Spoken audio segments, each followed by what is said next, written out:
दोस्तों, क्या आपने कभी सोचा है कि भारत में सबसे पहले मुस्लिम कौन आया था?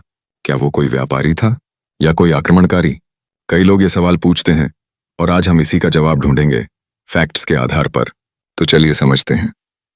8 सबसे पहले आए थे अरब मुस्लिम व्यापारी स्थान केरल मालाबार तट। समय 7वीं सदी। पैगंबर मोहम्मद के जीवन काल के दौरान ही कुछ अरब व्यापारी भारत आने लगे थे। ये लोग व्यापार करने आए थे, मसाले, रेशम और अन्य सामान के लिए। इनका आगमन केरल के मालाबार तट पर हुआ। शांतिपूर्ण ढंग से आए, स्थानीय लोगों से अच्छे संबंध बनाए। एक दिलचस्प बात यह है कि केरल में आज भी एक मस्जिद है, चेरामन जुमा मस्जिद, जो 629 ईस्वी में बनाई गई थी और भारत की सबसे पुरानी मस्जिद मानी जाती है।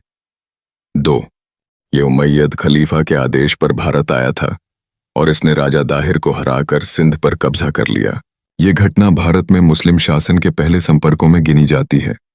लेकिन ध्यान दीजिए, ये एक आक्रमण था, व्यापार नहीं।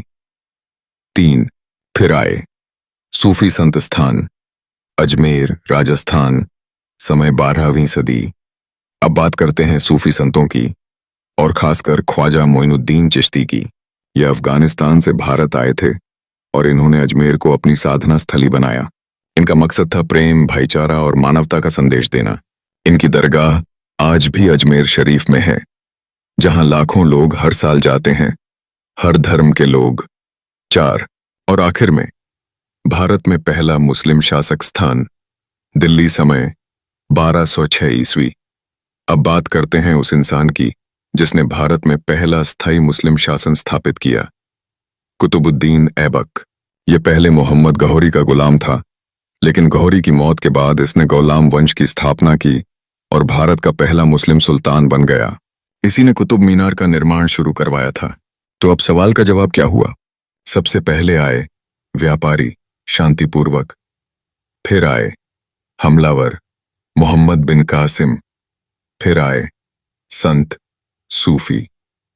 और फिर शुरू हुआ शासन, कुतुबुद्दीन ऐबक।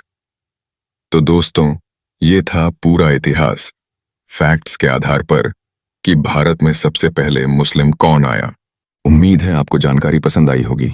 अगर ऐसी ही ऐतिहासिक फैक्ट बेस्ड वीडियो आप देखना चाहते हैं तो लाइक कीजिए, शेयर कीजिए और याद रखिए, तथ्यों पर बात करना जरूरी है, क्योंकि अंधविश्वास फैलाना आसान है पर सच्चाई समझना जरूरी।